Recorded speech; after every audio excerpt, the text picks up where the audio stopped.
It's a lot.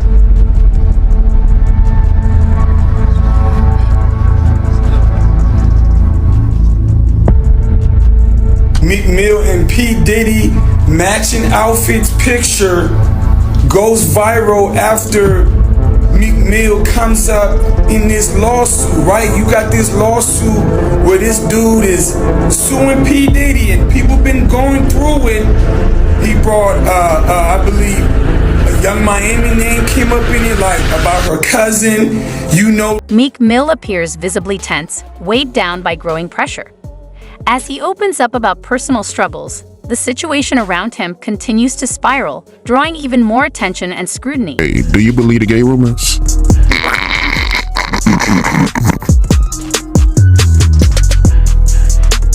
If a bear in the woods, does it make a smell?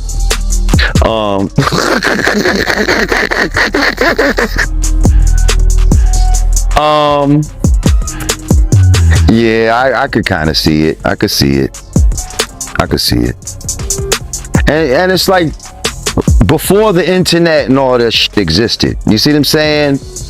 When you're in the industry and all that, you be hearing shit about certain people. You know what I mean? I've been heard shit about this dude. You know what I mean? Long time ago. Long time ago. So the fact that this is all coming, you know, it's almost surprising that he was able to maneuver this long, to be honest. You know what I mean? I was there at City College and all that with the basketball game where people died. A girl that I know passed away. Rest in peace, Sonia Williams. And I didn't think he was going to be able to bounce back from that. I was like, oh, this nigga's done. He's done. And he just laid low for a little while. Came back stronger than ever after that. It was crazy. R.I.P. to her, man. I had no idea that you knew someone that got killed in that situation, man. Yeah, my man Sonny's sister, man. She went to school with us in New Rochelle. Matter of fact, she was Father MC's girlfriend at the time. Yeah, I know I always interview, Gene Deal, and he's very adamant that, Diddy is the reason why, all them people got killed, but from your point of view, do you blame Diddy? Yes, I blame greed on it. You know what I mean? I feel like they didn't want a bunch of people to get in for free, so they closed the doors in a certain way. The doors, I think, had to be pushed out or something like that, and they pulled them back in towards it. So like people got crushed against the doors trying to get in this little space, and you know what I mean? At that point, when you saw shit was crazy, y'all should have just said F the money and just let motherfuckers in. But no, y'all motherfuckers, you know what I mean? Y'all want to squeeze a quarter to the eagle screen. You know what I mean? And that's that bullshit. You personally, do you think Diddy can bounce back from what he's going through right now? I mean, I feel like in the black community, it's probably a wrap, just for the simple fact that motherfuckers are saying no Diddy. Like, the fact that you are like a tagline, like people have replaced pause and no homo and all that with no Diddy, I really don't see how you can come back from that in the black community. Now, in the white community, he might could come back from shit. You see what I'm saying? Like, they still love, Roman Polanski and all the who's the dude that was like the pedophile? He was a movie director. I think it's Roman Polanski, if I'm not mistaken. There was this film director who was with like a 13-year-old girls and shit like that, and I don't know, somebody died and all that, and he went to another country, but they still with this dude like in Hollywood and shit, like, you know what I mean? And he's a fucking exile murderer type of dude, like, you know what I mean? And they still, I think they honored him at something, you know what I mean? So I think Puffy is their guy, So they might still allow him to make money in certain circles or whatever the case may be. But as far as us, I think he's always going to be the butt of a joke. You know, like I saw, like everything that's like gay is, they're putting it on him now. Like I saw a video and a dude had like dry shaving cream or something on the side of his face, and the nigga said, "You look like you just came from a Diddy party." Like,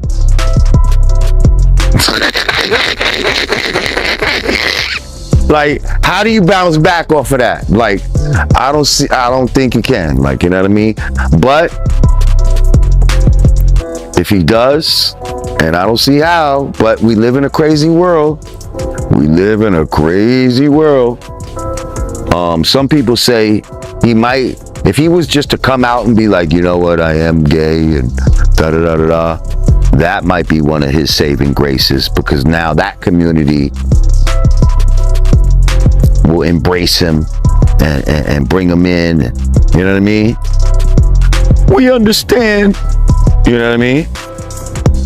Diddy is facing intense scrutiny with growing attention on the serious allegations surrounding him.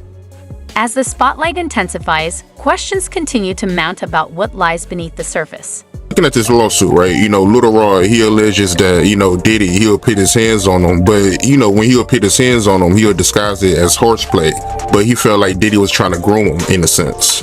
Well, with the horseplay situation, I used to see him do that with certain women. You understand? When he was mad, upset, or he was too old for this, but he would do that play fighting shit. You understand? So I can imagine him play fighting with Lil Rod, because, you know, a lot of people could say what they want to say about Diddy. You know, he got a knuckle game. He will fight you. You know what I'm saying? You his size, you understand something like that? Around your size, something like that, he would fight you. He had a knuckle game. He wasn't that dude that, like, people try to say he was some old scared ass nigga. Nah, he would fight you. You understand? So I could see with a person like Lil Rod, he probably was roughing him up, grabbing him, groping him, you know what I'm saying? Acting like he playing with him, but he actually want him to do what he want him to do. So, like I said before, that he did in the past. So when I read it from Lil Rod, I see he's doing the same shit he doing in the future. So he was doing this with females too back then when you was around. Right. That's how him and Kim got into the fight, and he, you know, play fight. He used to play fight with the pillows, like the pillow fight, that dumb shit like that. You know, that's kid shit to me. But if that's the way they do, that's the way they do. You understand? He used to do it with Kim all the time. So the horseplay was his way of grooming you, in a sense. Well, that grooming, that's some new shit. You know what I'm saying? We didn't call that. We didn't call it grooming back then. That his horseplay was a way of letting you know I could really hurt you if I wanted to. You get it? I could really hurt you, and that's what that kid probably felt. Yo, why he doing me like that? Oh, he just playing with you. No, he was letting you know, if I turn this up, I could really hurt you. And that was his way of trying to get you to be submissive to him. Right. He's letting you know. He's putting into your mind.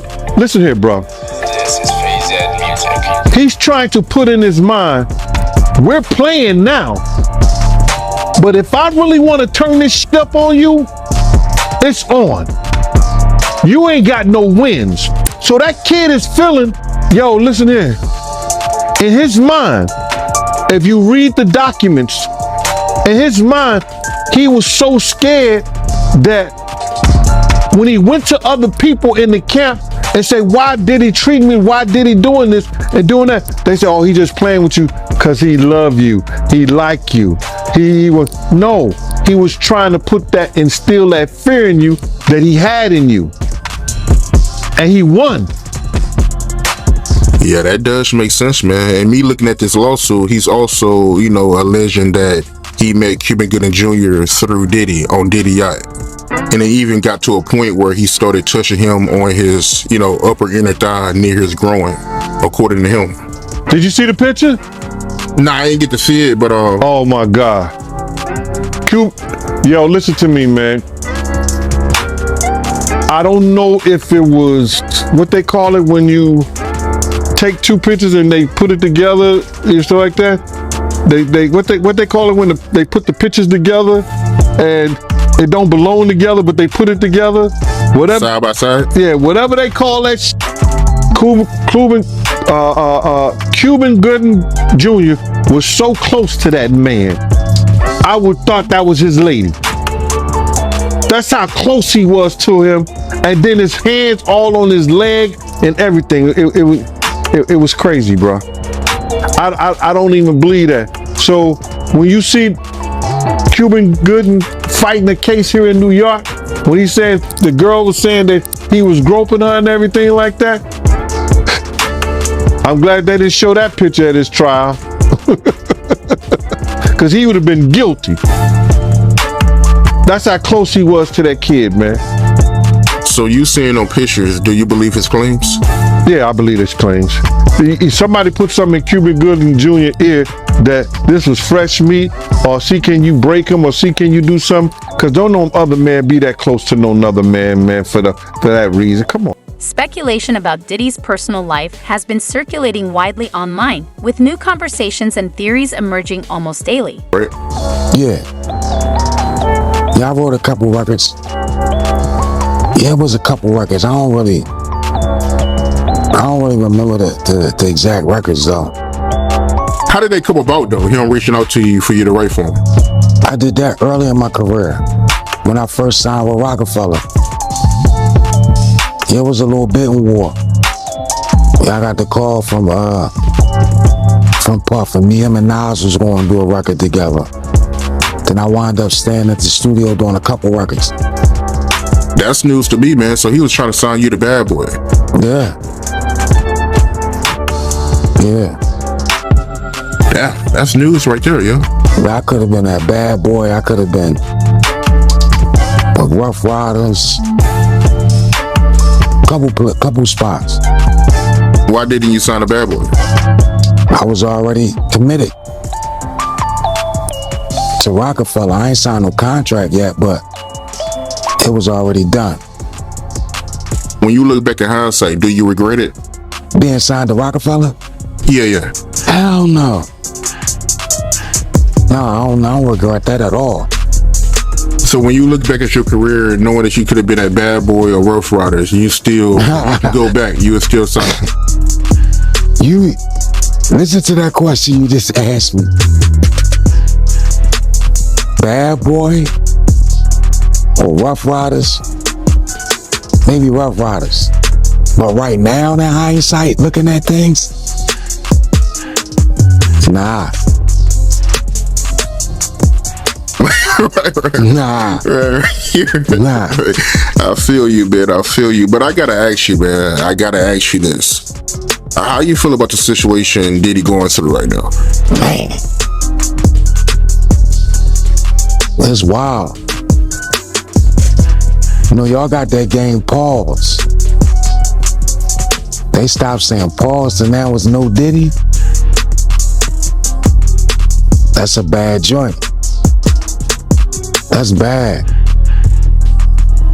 Man, no Diddy. Have you ever been to his parties? Not one. Not one. Not one. Ever. Yo, have you heard about him though? Yeah. You hear about them parties? Nah, that wasn't for me. No, sir. What you hear about him? Same thing everybody else heard about him. Meek Mill commented on the raid, suggesting Diddy left the city and told his children to witness the event as a lesson in resilience, but many find that hard to believe. Realistically, it seems more likely that Diddy was trying to get out of the spotlight quickly, and bringing his kids would have only added more public attention. About how they removed a whole lot of electronics from Diddy house. You heard about that? Bruh, they rich. They're gonna have a lot of electronics. They're gonna have a lot of laptops. They're gonna have a lot of computer stuff around there. A lot of times, people gotta be smart. You cannot hide anything on no laptop. So if they was that dumb to put any videos or anything on any of those type of electronics, you understand? It's gonna come to the forefront. Now, what they're looking for, because it was going on the premises of sex trafficking, they're looking for pictures of girls that may appear to be underage in a sexual context, like they in a sexual act. That's what they're looking for. So now they're gonna go through all those devices. If somebody got any kind of weird fetishes that they got little kids or little girls or something like that in any kind of pictures or any kind of photos that they took out of there, then unless that individual is in the picture, who do you charge? Because the houses wasn't in his name. They was in companies' names that they could say all people had all kinds of access to them. Unless somebody testify that that's Diddy's room, nobody goes in that room but him. You understand what I'm saying? That's when they get the help to come in, the maid to come in. You understand? Or the people who work there. Yo, where's Mr. Combs' room? Oh, that's Mr. Combs' room. You understand what I'm saying? That's Mr. Combs' room. He only want anybody allowed in that room. Yo, not unless Mr. Combs is there. They get those people to testify. But when they got a big ass mansion like that belongs to studios or Bad Boy Films and his daughter and stuff like that, they charge the person who the house is in their name. Would he be the type of person to let his daughters know take those type of crimes? We'll see. Yeah, that would be messed up if he let his kids take the charges. But they also reporting that, Homeland Security, when they raided Diddy, they was looking for the footage that Diddy was using to blackmail celebrities. How you feel about that? Well, you got to look at this. They looking for anything. It's not just Lil Rod lawsuit, the blackmail stuff. Like, they can't do that. They said that it was for, they went in there on the premises that it was for sex trafficking and underage minors in there. So now, if everything is being taped and he's taping people doing this and they find it in their house, they got to bring the tapes back to him. They got to make sure that he's the one walking around with the video camera. If he's, you understand what I'm saying? They got to prove that. And then they got to have people to come in and say that he did that. They saw him with the video camera, like Lil Rod said. He used to tape him on the phone and all that stuff like that. Maybe he had burnouts or something like that. We don't know. But when they do that raid, they ain't just looking for pictures. Whatever they find drugs, it goes to the DEA case. If they went down in the wine cellar and they found cases of Sir Cock with cocaine in it, coca in it, they're gonna get that to the DEA. They found a lot of guns and stuff like that, that's ATF. This is Phase A lot of different agencies can get involved just on going on the sex trafficking case. It's whatever they find in there, bro. They're not just gonna limit themselves to that one thing once they got the search warrant to go in. Yeah, that's crazy, man. How you feel about the people that feel a type of way that, you know, Diddy, he wasn't there when his kids got arrested? I think 50, he even, you know, made a comment about it saying that, you know, Diddy, he got his kids in the bullshit now. I believe he was a coward. There's no way he should have let that happen to his kids. I believe he knew what was going down, and he probably thought they wasn't gonna do that to the kids, but they did. They wanted to be gangsters. Lil Combs did, so now you're a gangster. So you feel like Diddy, he already got a heads up, and that's the reason. Diddy has built a reputation for being relentless, whether in business relationships or his public persona. But in recent years, a more controlling and controversial side of his character has come under increasing scrutiny. First and foremost, I just want to say, I know a lot of people want to hear these stories and everything like that, because this is stuff that happened back in the day. And then maybe that if they knew there was going to ever be a YouTube, or they knew there was going to ever be social media, a lot of the stuff probably wouldn't have got played out like it did. But things happen, and these are just stories from the past. I would like to use that as, what you call that, just to clear the facts up what's going on. But it all started, we was in Atlanta. And this story starts when I'm with Puff, and he's in the exotic bookstores, and he's doing shopping, right? He's shopping, getting his stuff and everything like that. So, you know, this is the first time I was ever in an exotic bookstore with Puff. So, you know, I'm giving him his space. He's taking things off the shelves and stuff like that, because they gave him a brown paper bag. When they gave him a brown paper bag, he was just putting stuff in there. So I said, damn, you know, he got to go put it on the counter and, you know, show everybody what he's getting. So as he going, I'm just looking at the places where he picking stuff from. So there's one part he picked up some things from up here on my left side, and then he picked like quite a few of them down. I'm like, okay. He put them in the bag. So when I went by there and I looked up there, and it said butt plugs, and I was like, hey yo, I was messing with him, because people don't understand, you know. We was like friends. He was a part of the same gang, so I'm still gonna tease him. I'm still gonna mess with him and everything like that. I could do that. It wasn't just no security thing. So I say, yo, what are you getting this for? And it said butt plugs, and he was like, yo, can I do my shopping by myself? I said, yeah, you could do it by yourself, brother. And he started walking and everything like that. So when he got to, I just waited at the counter. So when he got to the counter, he didn't even have to show the guy nothing. He just gave the guy a wad of money. I mean, like, he gave the guy a stack, something like this. And Puff wasn't the dude that carried no 20s and no 50s and nothing like that. And I mean, like, he just said, boom. And we walked out the store.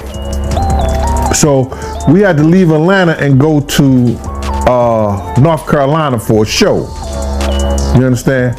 And it was him, this rapper, Sarah, and this other girl. We all got on a G5 jet, and we flew to G4 jet, and we flew to North Carolina. So later on that, I think that afternoon, same day, this rapper and him, they all in the room together. You know, it's Sarah, the girl, Puff, and this dude, this rapper. So I'm hearing at the door and stuff like that, like, yeah. So then next thing you know, somebody rang the doorbell. We had the presidential suite where we was at. So I opened the door, and the dude said, yo, I'm here for my cousin. I said, who your cousin? And he said, Ja Rule. I said, well, he busy right now. He said, he busy doing what? I said, he with Puff, they're in the room, they busy, they don't want to be bothered. He said, well, I'm going in there. I said, bruh, you ain't going in there, because he told me they don't want nobody to be bothering them. And he was like, yo, I don't care, man, I'm going in there. That bull like that. I said, yo, bruh, Jesus Christ had to come down here and take the air out of my body before you get in that room right there. Watch. He tried to bum rush me. I grabbed him and threw him against the piano. When I threw him into the piano, Puff and Ja Rule runs out the room. Puff got his towel, Ja grabbing his towel, but they butt the naked. And so then Ja was like, yo, what's going on? Yo, G, that's my cousin. He know me well, and Puff was like, yo, G, what happened? I said, he tried to get in the room. I told him he couldn't get in the room. And he was like, Puff looked at Ja. He said, yo, Ja said, you ain't want to go in that room because there's a lot of freaking going on. So I was like, oh, he said it was a lot of freaking going on. So that was basically that story, man. You know what I'm saying? They went back in the room. Dude felt a certain kind of way, and he left out. So I seen them at the concert the next day, and they tried to, form up against me. But my man Frank was like, I told my man Frank, I was like, yo, Frank, put yourself in that position.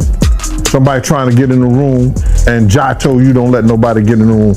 What would you do? Now, y'all can do whatever y'all want to do, man, but I ain't taking no losses. He said, yo, you good, and that was it. Bro, when Ja said, you don't want to come up in there, a lot of freaky stuff is going on. You got to use your mind.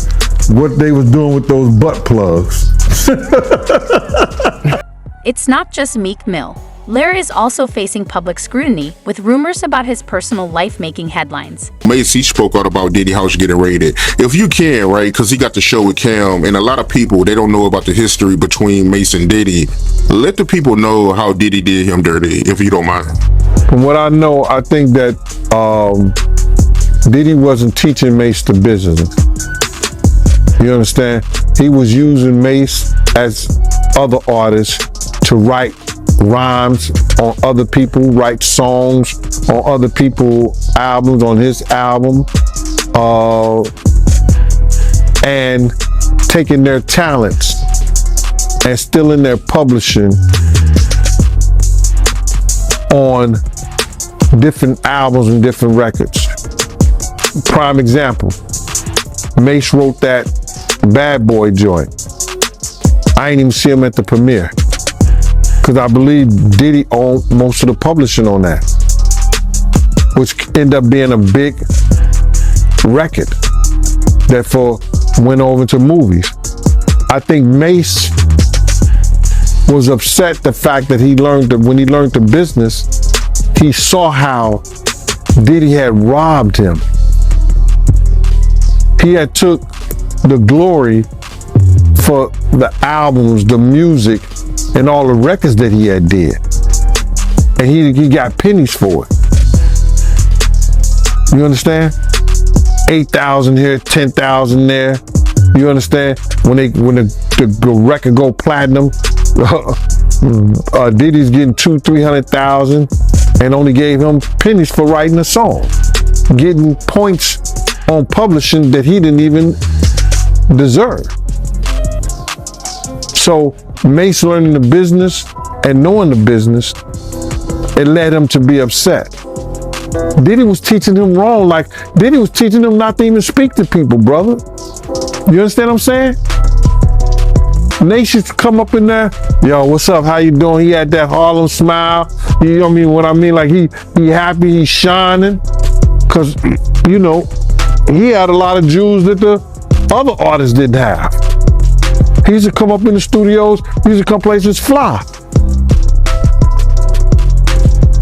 Diddy tell him, yo, you ain't gonna never be famous because you always speaking to people.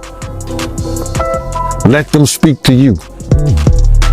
I seen Mase stop speaking to people.